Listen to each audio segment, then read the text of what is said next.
This question is very easy but very complicated because of the options. अभी जब हम ये क्वेश्चन सॉल्व करेंगे तो अगर आप किसी भी एक जगह सिली मिस्टेक करोगे तो आप कोई ना कोई ऑप्शन टिक कर दोगे। तो चलो देखते हैं।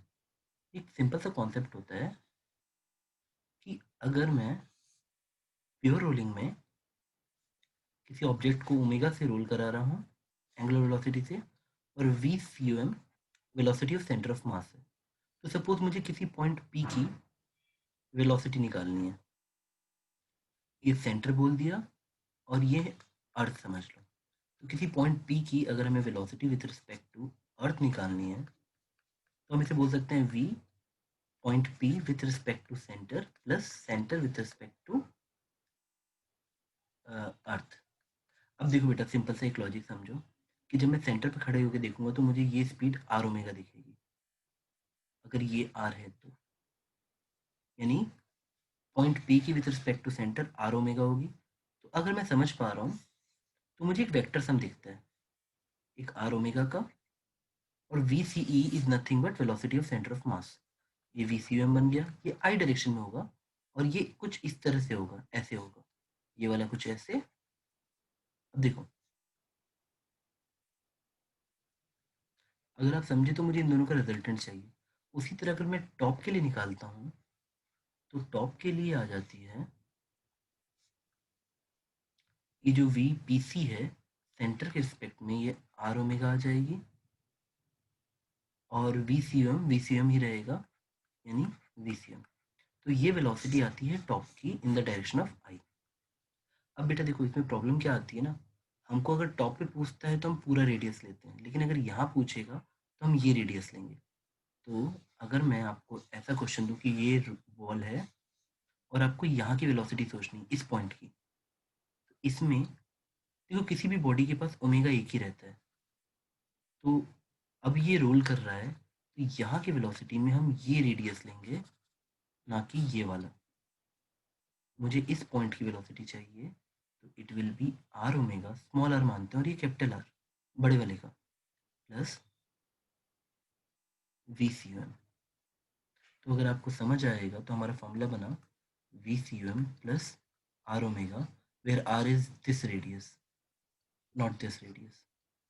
अब देखो कौन, अगर मैं तुमसे बोलूं कि यहाँ पे प्योर रोलिंग कंडीशन दी है तो आप जानते हो कि प्योर रोलिंग में क्या होता है, V equal to R omega. देखो, तो अब मैं जब टोटल पॉइंट, इस पॉइंट को पी लिख देते हैं, चलो मैं यहाँ लिखता हूँ P. Velocity of point P जब हम देख पा रहे हैं तो हमारे लिए आ गया V C U M plus R omega. और हम ओमेगा को यहाँ से ऐसे निकाल सकते हैं। देखो, इस ओमेगा को हम निकालते हैं, V C U M plus R को आर रहने देते हैं, उसको लिख देते हैं। देखो, इस ओमेगा को हम लिख देंगे V C U M by R. अब हम लोग यहाँ तक आ चुके हैं, वी सी यू एम हमने कॉमन ले लिया, one plus small R by R. अच्छा चलो समझते हैं डेटा क्या दिया हुआ है, क्वेश्चन क्या दिया हुआ है। ये तो हमने इसकी रिक्वायर्ड थ्योरी पढ़ी कि अगर मुझे किसी पॉइंट की वेलोसिटी चाहिए, कर क्या रहे हैं वो, देखो कुछ इस टाइप का शेप दिया है और इसके ऊपर एक स्केल रख दिया है ऐसे। अब जब मैं इसको रोल करा रहा हूँ तो देखो, जो भी चीज़ें जो कांटेक्ट में रहती हैं उनकी वेलोसिटी हमेशा सेम रहती है। तो जब ये रोल करेगा तो ये स्केल सिर्फ इसके टॉप मोस्ट पॉइंट, जो छोटा वाला सिलेंडर है ये वाला स्केल उसके टॉप मोस्ट पॉइंट को टच कर रही है बेटा। तो जब मतलब स्केल के पास वही वेलोसिटी होगी जो पॉइंट पी के पास होगी, ये पॉइंट पी के पास और स्केल के पास सेम वेलोसिटी होगी। तो पॉइंट पी की वेलोसिटी मैंने निकाल ली, अब यही वेलोसिटी स्केल के पास भी होगी। अब क्वेश्चन में क्या दिया हुआ है कि हाँ, हम लोग डेटा देख लेते हैं बेटा। जो small roller of diameter 20 centimetre, यानी और एक्सेल का डायमीटर 10 सेंटीमीटर, मतलब छोटे वाले का रेडियस है 5 सेंटीमीटर और बड़े वाले का 10। क्योंकि डायमीटर दिया है तो मैं रेडियस के टर्म में बात कर लेता हूँ। मुझे स्मॉल आर की वैल्यू दे रखी है 5 सेंटीमीटर, कैपिटल आर की वैल्यू दे रखी है 10 सेंटीमीटर। अब हो क्या रहा है कि हाँ ठीक है, after the ruler has move 50 centimetre, मतलब हमारा रूलर, ये टोटल रोलर 50 सेंटीमीटर आगे बढ़ चुका है। अब बेटा अगर वो 50 सेंटीमीटर आगे बढ़ेगा तो किसके कंपेरिजन, किसकी वजह से बढ़ेगा, वेलोसिटी ऑफ सेंटर ऑफ मास। तो मैं मानता हूँ कि लेट अस से टी टाइम में चला गया होगा। तो मैं वेलोसिटी ऑफ सेंटर ऑफ मास को कैसे डिफाइन करूँगा आप बताओ? मैं वेलोसिटी ऑफ सेंटर ऑफ मास को ऐसे डिफाइन करूँगा कि भाई तुम 50 सेंटीमीटर गए हो, 50 सेंटीमीटर, और कितने टाइम में गए होगे? टी टाइम में। तो अब मुझे velocity of centre of mass आ गया 50/t। तो मैं यहाँ पुट कर दूंगा 50/t इंटू 1+5/10। अगर आप इसे सॉल्व कर लेंगे तो ये 15/10 आ जाएगा, सिंपली 3/2 इंटू 50/t। मतलब ये आया हमारा सेंटीमीटर पर सेकेंड। बेटा देखो, अगर पॉइंट पी स्केल को चला रहा है तो इतनी स्पीड आ गई, और टी टाइम में ये कितना चलेगा, मतलब ये स्केल कितना मूव करेगा? डिस्टेंस मूव बाय स्केल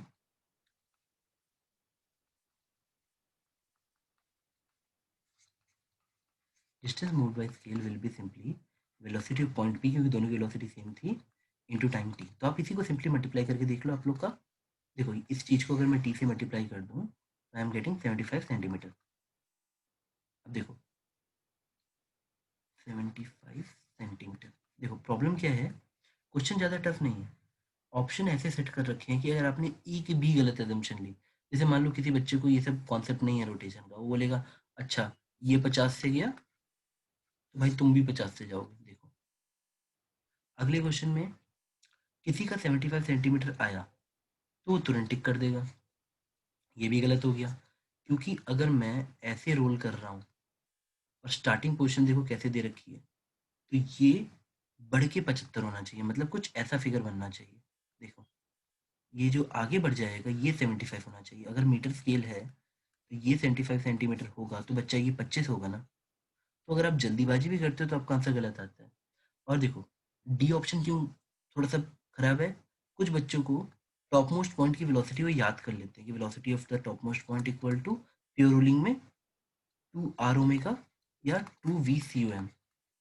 उनको ये नहीं पता रहता कि वो आर पे भी डिपेंड करता है।